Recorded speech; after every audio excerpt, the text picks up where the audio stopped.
Welcome to day 6. This is professor Vinod Kumar. మనం టాపిక్లోకి వెళ్ళే ముందు మీరు ఇది ప్రజా ఉద్యమ ఛానల్, మన ఛానల్. నేను ఉద్యోగానికి రాజీనామా చేసి ఇవాళ ప్రజల కోసం రాజకీయాలకు వచ్చాను. సో దానిలో భాగంగా మీడియా అనేది చాలా ఇంపార్టెంట్ కాబట్టి మీడియాలో మన వంతుగా మన వాయిస్ వినిపించాలి కాబట్టి, అగ్రకుల మీడియా మన వాయిస్ వినిపించదు కాబట్టి మనం మన ఛానల్ ప్రారంభించినాం. కాబట్టి ఇవాళ ఈ ఛానల్ షేర్ చేయండి, లైక్ చేయండి, కామెంట్ కూడా చేయండి, వీలైతే ఆర్థికంగా సహకారాన్ని కూడా అందించండి. ఇక టాపిక్లకు వస్తే వర్గీకరణ ఒక సమస్య, చాలా 30 ఏళ్ళుగా సుదీర్ఘమైన సమస్య. ఈ సమస్యకు పులి స్టాప్ పడింది అనుకున్న క్రమంలోనే ఇవాళ ఆ 30 ఏళ్ళ పోరాటంలో అత్యంత కీలక భూమిక పోయించిన మందకృష్ణ మాదిగన్న గారు ఇవాళ ఆయన కుట్ర జరిగింది అంటాడు. కుట్ర ఏం జరిగింది, అసలు ఎందుకు జరిగింది అనే విషయాలు మనం ఒకసారి గమనిస్తే ఇవాళ ఆయన చెప్తున్న లెక్కల ప్రకారం ఏంటంటే 32,74,377 మంది ఉన్న మాదిగలకి కేవలం 9% ఎట్లా కేటాయిస్తారు, అలాగే 17,71,682 మంది ఉన్న మాలలకు 5% ఎట్లా కేటాయిస్తారని చెప్పేసి వారు మాట్లాడుతున్నారు. కానీ మనం లెక్కలు కనుక తీసుకుంటే ఇవాళ 62 పాయింట్ చేంజ్ కొంత ఉన్న మాలా గ్రూప్లో ఏదైతే ఉందో ఆ మాలా గ్రూప్లో ఇవాళ 30 ఏళ్ళ సుదీర్ఘ పోరాటము ముగింపు పలికిందనుకున్న తరుణంలో తిరిగి 30 ఏళ్ళ పోరాట యోధుడు మందకృష్ణ మాదిగన్న తను దీంట్లో కుట్ర జరిగింది, వర్గీకరణలో కుట్ర జరిగిందని మళ్ళొక స్టేట్మెంట్ ఇవ్వడం జరిగింది. ఇది వాస్తవమా కాదా అనే విషయాలను మనం గమనించాల్సిన అవసరం ఉంది. ఎందుకంటే మనము ఇవాళ 2024 లెక్కల్లో లేము, మనము 2011 లెక్కల ప్రకారంగా ఇవాళ జనాభా లెక్కలు తీసాము. ఎందుకు తీసాము, దీంట్లో కూడా కుట్రకోణం ఉందా అంటే ఇంట్లో కుట్రకోణం ఏమి లేదు. ఎందుకంటే జాతీయ SC/ST కమిషను అభిప్రాయం ప్రకారంగా మనము ఎప్పుడైనా జాతీయ లెక్కల్లోనే ఉన్నాం, కేంద్ర లెక్కల్లోనే ఉన్నాము. మన జాబితా కేంద్ర లెక్కలో ఉంది, కేంద్ర జాబితాలో ఉంది కాబట్టి మనకు జాతీయ సెన్సస్ ఆఫ్ ఇండియా లెక్కలు మాత్రమే చెల్లుబాటు అవుతాయి. రాష్ట్రానికి అధికారం లేదు మన లెక్కలు చేయడానికి. కాబట్టి అందులో భాగంగానే ఇవాళ జాతీయ సెన్సస్ ఆఫ్ ఇండియా లెక్కలు, జనాభా లెక్కలు తీసిన ప్రకారంగా 2011లో కుల జనాభా తీసింది కాబట్టి ఆ కులాల జనాభా ప్రకారంగా మనకు మన జనాభా ఎంతంటే ఇవాళ స్పష్టంగా మనము ఏకసభ్య కమిషన్ ఇచ్చిన రిపోర్ట్ ప్రకారంగా చూసుకుంటే మన మాదిగల జనాభా 62. మాదిగ అండ్ మాదిగ అనుబంధ కులాల జనాభా 62.748. దాంట్లో 18 కులాలు ఉన్నాయి. ఆ 18 కులాలు బి గ్రూప్లో ఉన్నాయి.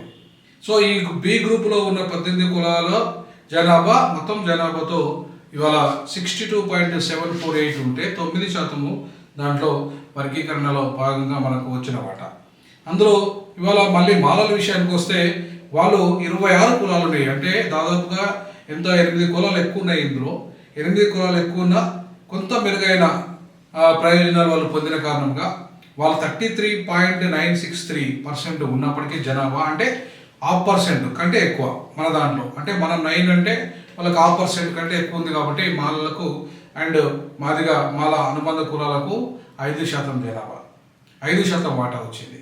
అది కరెక్ట్గానే మీరు లెక్క తీసుకుంటే 62.74/33.968 తీసుకుంటే 4.5 అండ్ 4.578 వస్తుంది. అంటే 5 వస్తుంది. అంటే 5% వచ్చినప్పుడు మరి 5% మాలలు గీయడం తప్పెట్లయితుంది.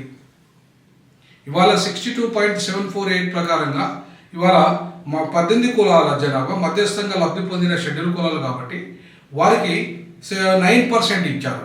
సో ఇవాళ 62.33 పెద్దగా హాఫ్ తీసుకుంటే హాఫ్ కంటే ఎక్కువనే ఉన్నారు వాళ్ళ జనాభా.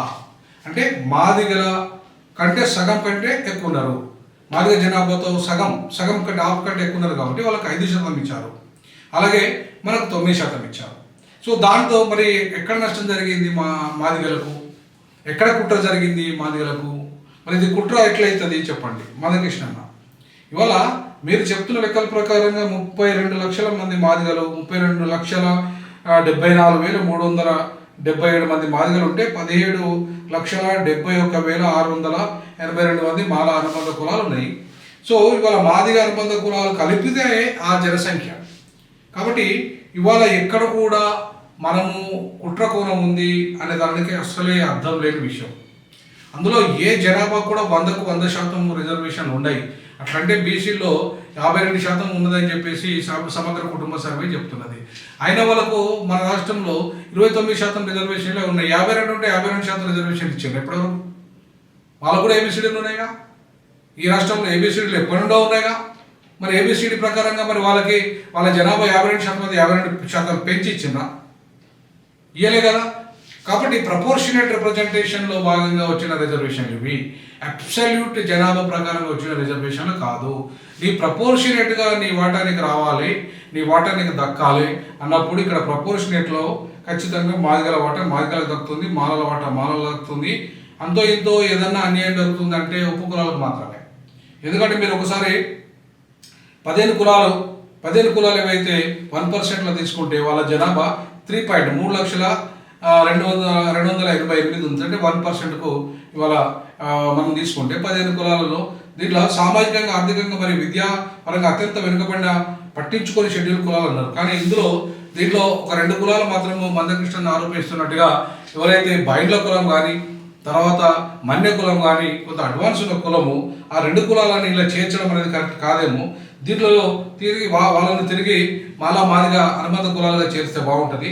దీంట్లోకి ఇంకా ఎవరైనా మరీ వెనకబడ్డ కులాలను చేర్చి దాంట్లో వేస్తే అయిపోతుంది. అంతేగాని ఇవాళ ఇక్కడేం అన్యాయం జరిగినట్టుగా లేదు. 1% సంచార కులాలకు ఇవ్వడం మనం స్వాగతించాల్సిందే. ఒకవేళ నిజంగానే ఏదన్నా తగ్గించాలి పెంచాలనుకుంటే మాత్రం మాదిగలకు 8% ఇచ్చి అలాగే మాలలకు 4% ఇచ్చి ఈ 2% మళ్ళీ ఈ ఉపకులాలన్నింటినీ తీసుకొచ్చి గ్రూప్ 1లో కలపగలిగితే 3% వాళ్ళకి ఇవ్వగలిగితే కొంత మేలు జరిగేది. ఎందుకంటే ఏ గ్రూప్లో వాళ్ళు ఉండడం వల్ల అత్యంత వెనుకబడి జాతులుగా వాళ్ళు మిగిలేది, వాళ్ళకు ముందు అవకాశాలు వచ్చేటివి.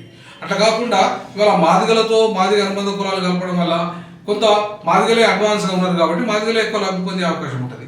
అంతేకాకుండా మాల అనుబంధ కులాలు ఉన్నాయి కాబట్టి ముందుగా మాలలు బాగా అడ్వాన్స్గా ఉన్నారు కాబట్టి మధ్య వాళ్ళు లబ్ధి పొందిన మెరుగైన ప్రయోజనం పొందిన షెడ్యూల్ కులాలుగా కొంత పేరు ఉంది కాబట్టి మరి వాళ్ళకు ఈ లబ్ధి ఎక్కువగా చేకూరే అవకాశం ఉంది. కాకపోతే ఎంత నష్టపోయే అవకాశము ఆ అనుబంధ కులాలకు నష్టపోయే అవకాశం ఉంది. కాబట్టి ఈ రకంగా చూసుకుంటే ఇవాళ మాల కానీ మాదే కానీ ఎక్కడ కూడా నష్టం జరగలేదు. మాదిగలు ఇద్దరు ఎవ్వరికి ఏమీ నష్టం జరగలేదు. వాళ్ళ జనాభా తగ్గట్టుగానే వాటా వచ్చింది, ప్రపోర్షనేట్గానే వాళ్ళకు వాటా వచ్చింది. ఇలా కుట్రకోణం ఉన్నదని అయితే నేనైతే భావించట్లేదు. కాబట్టి కాకపోతే రోస్టర్ పాయింట్లో రోస్టర్ పాయింట్లో ఏమవుతుంది, ఇవాళ గ్రూప్ 1 7వ దాంట్లో తీసుకుపోయారు. కానీ గ్రూప్ 2 ఏదైతే 2వ దాంట్లో తీసుకొచ్చానో ముందు ఆ గ్రూప్ 2లో ఉన్న ఈ మాదిగ వాటికి రోస్టర్లో 2 పాయింట్ ఫస్ట్ గ్రూప్ 1లో పెట్టాల్సి ఉండే. 2 అటు పెట్టి మాదిగలకు 7% పెట్టేస్తే గ్రూప్ 3కి 22%కి తీసుకొచ్చారు. 22 రోస్టర్ పాయింట్ తీసుకొచ్చారు, అదే ఓకే. కానీ ఇప్పుడు గ్రూప్ 2లో మాదిగా ఫస్ట్ 2 పెట్టి ఉపకులాలకు సుప్రీంకోర్టు జడ్జిమెంట్ ప్రకారంగా ఉపకులాలకు మొదటి ప్రియారిటీ ఇవ్వనప్పుడు 2%లో వాళ్ళని తీసుకొస్తే బాగుండేది. ఈ రోస్టర్ పాయింట్ సెకండ్ రోస్టర్ పాయింట్లో వాళ్ళని తీసుకొచ్చి 7వ రోస్టర్ పాయింట్లో గ్రూప్ 2 తీసుకొస్తే అది కొంత బ్యాలెన్స్ అయ్యేది. ఎందుకంటే మోస్ట్ బ్యాక్వర్డ్ ఎస్సీ కులాలకు మనం ఇవ్వాలని చెప్పేసి ప్రిఫరెన్షియల్ ట్రీట్మెంట్ ఇవ్వాలని చెప్పేసి సామాజికంగా ఆర్థికంగా మరియు విద్యాపరంగా అత్యంత వెనుకబడిన పట్టించుకోని షెడ్యూల్ కులాలు అనే మాట మనం వాడాం కాబట్టి ఆ వాడిన దాంట్లో మరి ఇక్కడ నువ్వు ఫస్ట్ అంటే ఓసీ తర్వాత వచ్చే ఎస్సీలో మొదటి ప్రియారిటీ వాళ్ళకి ఇవ్వాలి కదా. అట్లా కాకుండా మొదటి ప్రియారిటీ మాదిగలకి ఇచ్చి తర్వాత వాళ్ళకు ఉపకులాలకు ఇవ్వడం జరిగింది. సో దీనివల్ల ఏమైతుంది అంటే ప్రిఫరెన్షియల్ ట్రీట్మెంట్ కాడ వైలేట్ అయింది.